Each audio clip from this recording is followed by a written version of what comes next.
Well, welcome back. I'm glad you're here as we go through Romans 8. It's always good for me, edifying for me as we go through this. And I pray it's the same for you. I pray that you're finding this encouraging and edifying as we go through Romans chapter 8. Find out all the blessings that come with sanctification, that is ours in or through sanctification. Last time we talked about one of the benefits is the deliverance from the law. The next benefit here is deliverance from spiritual death. That's what we'll be talking about in verses 5 through 9, deliverance from spiritual death. Paul writes this, "For those who are in accord with the flesh set their minds on the things of the flesh, but those who are in accord with the Spirit, the things of the Spirit. For the mind set on the flesh is death, but the mind set on the Spirit is life and peace. Because the mind set on the flesh is hostile toward God, for it does not subject itself to the law of God, for it is not even able to do so. And those who are in the flesh cannot please God. However, you are not in the flesh, but in the Spirit, even if indeed the Spirit of God dwells in you. But if anyone does not have the Spirit of Christ, he does not belong to Christ." Let's make a couple observations here. Look how often Paul is referencing the mind here. I've mentioned it before and hope you picked up on it, and it's going to continue throughout the New Testament, that sanctification really begins in the mind, in the heart.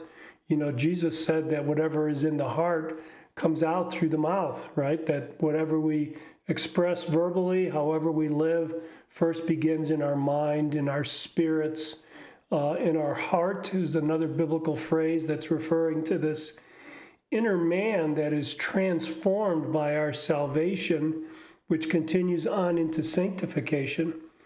Look what he says here. For the mind set on the flesh is death. This is the situation of the unbeliever, not the believer, but the unbeliever. The mind set on the flesh is death. Preoccupied with yourself, basically preoccupied with what you want to do, where you want to go, how you want to spend your time, how you want to spend your money, just in all practical ways. Everything that you do in your body as an unbeliever is leading to death. The flesh by itself seeks death. That's what it's doing.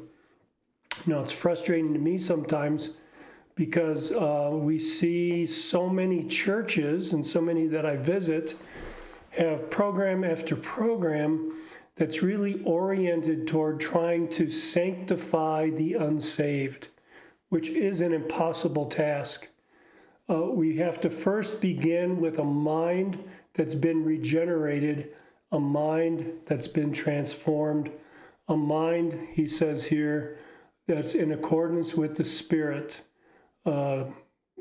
That is what we're after. A regenerate mind turns to how to please God.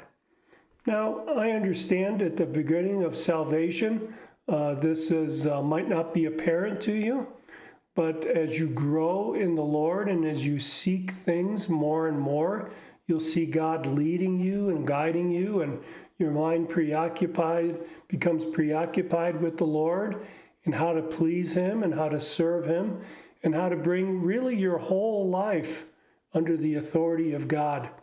It's where we begin.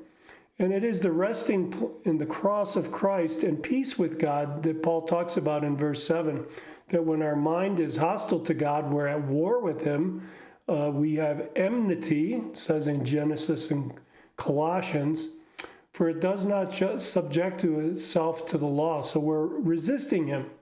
We're pushing back against that law that points out our sin, and we're trying to justify it. We're trying to explain it. We're trying to make it okay. But that's not what the Lord has for us. That He says, you are not in the flesh, but in the Spirit. In verse 9 there. Once you place your faith in Christ, you've been delivered from the flesh and from death, which it is always seeking. So you've been liberated from that. Not that you become this spiritual person that the flesh doesn't count anymore. No, your flesh then becomes under the control of your mind, and your mind is under the control of the Lord. So you have been delivered by the life-giving Spirit to seek a new way of living, a way of living that pleases God and doesn't dishonor Him. That's the spiritual death that you've been removed from, that you've been given freedom for. You were bound by the flesh, now you're bound to the Spirit. When you were bound to the flesh, it led to death. When you're bound to the Spirit, it leads to life. So live by the Spirit. That's what Paul is warning about here when we come to the end. If indeed the Spirit of God dwells in you. But if anyone does not have the Spirit of Christ, he does not belong to Christ. We could rephrase this a little bit in verse 9. However, we can say, since you are not in the flesh but in the Spirit, since indeed the Spirit of God dwells in you. And then he has that contrast here. If anyone does not have the Spirit of Christ, he does not belong to Christ. So again, what's your experience of salvation being worked out in your life? Is this your experience? Do you find that since you've been saved and as you go on in the Christian life, you become more and more preoccupied with what pleases the Lord rather than what pleases you? Or do you find yourself still sinning with impunity? Do you find yourself sinning and not being sad about it? Sometimes, unfortunately, we hear people brag about their sin, claim that they can sin because they've been released, right? They've been no condemnation. They're quick to quote to you Romans 8:1, there is no condemnation, to justify their sin. Is that the real freedom from the law that Christ has for us?